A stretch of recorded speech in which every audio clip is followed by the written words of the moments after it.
سجدہ۔ نماز کی ہر رکعت میں رکوع کے بعد ہم کو 2 سجدے کرنے چاہیے، یعنی پیشانی، ہتھیلیاں، گھٹنے اور پیروں کے دونوں انگوٹھے زمین کے اوپر ٹیکیں۔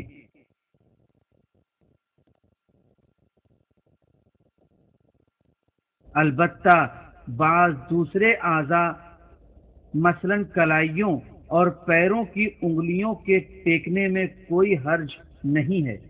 اگر بھولے سے بدن کے ساکن ہونے سے پہلے ذکر پڑھنا شروع کر دیا تو پھر بدن کے ساکن ہونے کے بعد اس کا دوبارہ پڑھنا ضروری ہے۔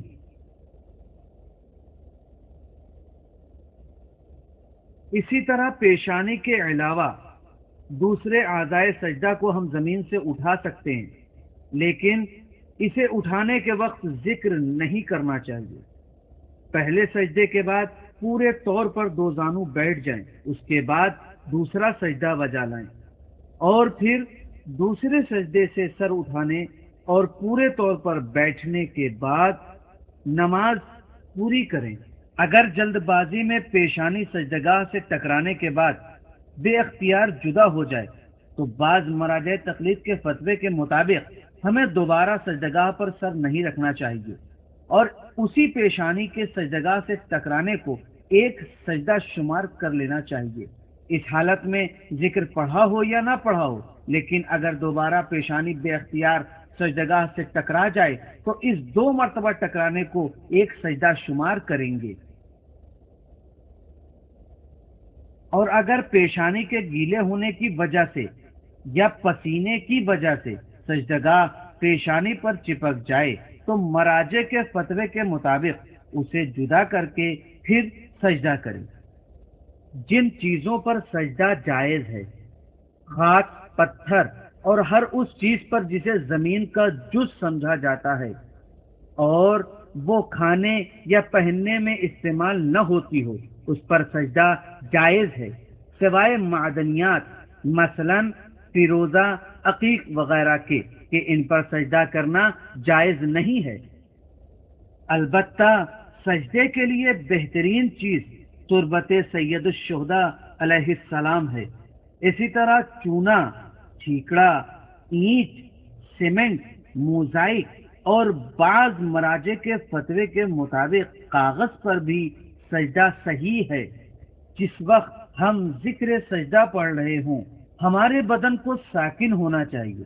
اس بنا پر اگر ہم توشک یا گدے پر نماز پڑھ رہے ہوں تو جب تک سجدے میں سر رکھنے کے بعد وہ ساکن نہ ہو جائے تب تک ذکر سجدہ نہ پڑھیں۔ پیشانی اور سجدگاہ کے درمیان کسی چیز کا فاصلہ نہیں ہونا چاہیے۔ اس بنا پر اگر سجدگاہ پر اتنا میل جمع ہوا ہو کہ پیشانی سجدگاہ تک نہ پہنچ سکے تو پھر اس پر سجدہ نہیں کر سکتے، لیکن اگر صرف سجدگاہ کا رنگ بدل گیا ہو تو کوئی حرج نہیں ہے۔ لیکن اگر نماز کے دوران سجدگاہ گم ہو جائے تو ہتھیلی کی پشت اور انگوٹھے پر سجدہ جائز نہیں ہے، صرف اسی چیز پر سجدہ کرنا چاہیے جس پر سجدہ کرنا صحیح ہے، یہاں تک کہ اگر ضرورت پڑ جائے کہ ہم چند قدم چل کر دوسری سجدگاہ حاصل کر لیں تو اگر قبلے سے انحراف نہیں ہوتا ہو تو چند قدم چل کر دوسری سجدگاہ حاصل کریں گے اور نماز پوری کریں گے، ورنہ دوسری صورت میں اگر وقت زیادہ ہو تو نماز توڑ کر دوسری سجدگاہ حاصل کر کے پھر نماز پڑھیں گے۔ اگر کوئی شخص سجدے میں اپنی پیشانی زمین تک نہیں لے جا سکتا تو جتنا ممکن ہو اسے جھکنا چاہیے اور سجدگاہ کو اونچائی پر رکھ کر سجدہ کرنا چاہیے، اور بقیہ اعضائے سجدہ کو بطور معمول ممکن حد تک زمین پر رکھے، اور اگر وہ بالکل ہی جھک نہ سکتا ہو تو پھر وہ سجدے کا اشارہ کرے گا اور ممکن ہوا تو سجدگاہ کو پیشانی پر رکھے گا۔ قرآن مجید کی 4 سورتوں میں سجدے کی آیتیں ہیں۔ سورہ سجدہ کی 15ویں آیت، سورہ فصلت کی 37ویں آیت، سورہ نجم کی 62ویں آیت، سورہ علق کی 19ویں آیت۔ سجدے کی آیتوں کو پڑھتے یا سنتے وقت واجب ہے کہ سجدہ کریں، بعض مراجع تقلید کے فتووں کے مطابق کیسٹ وغیرہ کے ذریعے اگر تلاوت نشر ہو رہی ہو تو اس کا حکم بھی وہی ہے جو آدمی کی تلاوت کرنے کا ہے، یعنی سجدہ واجب ہے۔ لیکن یہ واضح رہے کہ سجدہ نماز کے واجبات مثلا ذکر پڑھنا اس سجدے میں واجب نہیں ہے، صرف اتنا